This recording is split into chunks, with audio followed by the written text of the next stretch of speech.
Burado ang franchise record ni LeBron James kay Donovan Mitchell. Napakaganda ng ending mga idol. May napaaway at nagulat ang coach na to ng Cavs. Good news for Lakers fans, tinanggal na si Darvin Ham bilang head coach ng kupunan. Ang bad news, sinisante rin lahat ng coaching staffs kasama na si Coach Phil Handy. 3-time NBA champion lang naman ng coach na to bilang assistant at dalawa sa NBA championship na yan ay kasama niya si LeBron James noong 2016 at 2020 bilang Lakers naman. Ang isa pa sa kampyonato niya mga idol ay noong 2019 na mag-champion naman ng Toronto Raptors. Last year lang ay bumisita ito sa Pilipinas. Noong 2022 naman, nagkainitan itong si LeBron James at Phil Handy. Ang tanong ngayon, sino ang papalit kay Darvin Ham? Ayon sa mga insiders mga idol sa NBA, ang una sa listahan si Mike Budenholzer, ang former head coach ng Milwaukee Bucks at naging champion na rin. Ang sumunod si Kenny Atkinson, ang current assistant coach ng Golden State Warriors. Kasama din sa listahan si Coach Ty Lue, yan ay kung bibitawan siya ng LA Clippers. At ang pinakamatunog at pinakagusto ng lahat na maging sunod na head coach ng LA Lakers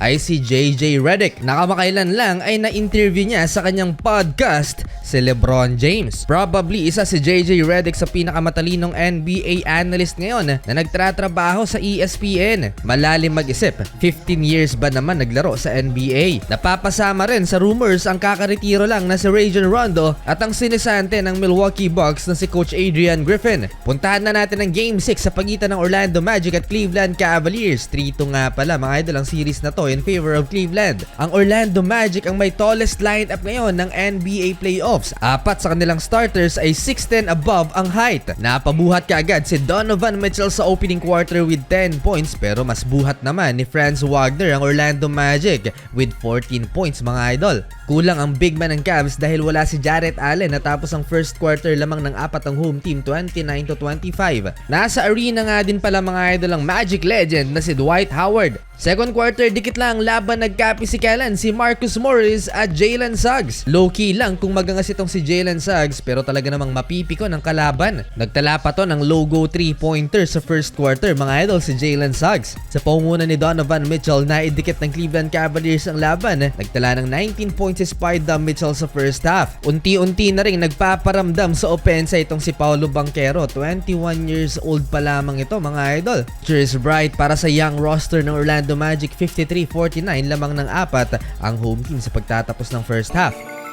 Para simula ng second half, Donovan Mitchell napa-take over with 9 points at nag-run mga idol ang Cleveland Cavaliers 9-0. Sa transition 3-pointer na to ni Max Strus, lumobo na sa 6 points ang lead ng visiting team 62-55. Well, nakabawi naman kagad ang Orlando Magic. After timeout, nagtala ng back-to-back 3-pointers si Paolo Banchero at Jalen Suggs. 1-point game, 66-65. Mukhang na-injury pa si Donovan Mitchell at bumalik sa locker room mga idol. Jalen Suggs again running floater laban kay Evan Mobley. Pero next possession, nagulat na ang Cavs coach nang mapasabak sa away ang kanyang player na si George Niang. Tutulong lang sana kay Jalen Suggs, siya pang napasama mga idol. Naawat naman pero nagkasagutan pa rin. Meron pang nakapisikalan si George Niang at nakasagutan naman niya si Franz Wagner. Tristan Thompson nabigyan ng minuto at pinabagsak si Franz Wagner. Pero napahiya siya sa fake spin ni Paolo Banchero at naipasok ang fadeaway jumper. Nagbalik sa laban si Donovan Mitchell at nakapagtala pa ng back-to-back field goals to end the third quarter. 78-73, Cavs up by 5. 32 points na for Donovan Mitchell at isang panalo na lang mag-a-advance sila sa second round. Start of fourth quarter, nagkapisikalan na naman sa pagitan naman ng Max Strus at Franz Wagner. Cole Anthony off the bench, napakagandang galawan, spin move kay Max Strus at naipasok ang high off the glass layup na to. Donovan Mitchell again, fake spin move, iwan si Wendell Carter Jr. Down the stretch, lalo pang tumindi ang laban. Jalen Suggs to take back the lead 89-86. Sumagot naman si Donovan Mitchell, panabla, pinatahimik ang crowd. Paolo Banchero napa-take over for Orlando Magic 3-pointer at end one play. Pasigaw-sigaw na, mukhang ayaw pang magborakay. Halimaw si Donovan Mitchell mga idol, 47 big points na pero lamang pa rin ng 5 points ang Magic. Last 1 minute, nag-commit ng turnover si Donovan Mitchell na checkmate sa ilalim. Ang offensive rebound na to ni Jonathan Isaac ang nagselyo sa panalo ng Orlando Magic. May game 7 pa mga idol. Panalo ang Magic. Bagong franchise record ni Donovan Mitchell sa playoffs, 50 points at binura ang record no ni LeBron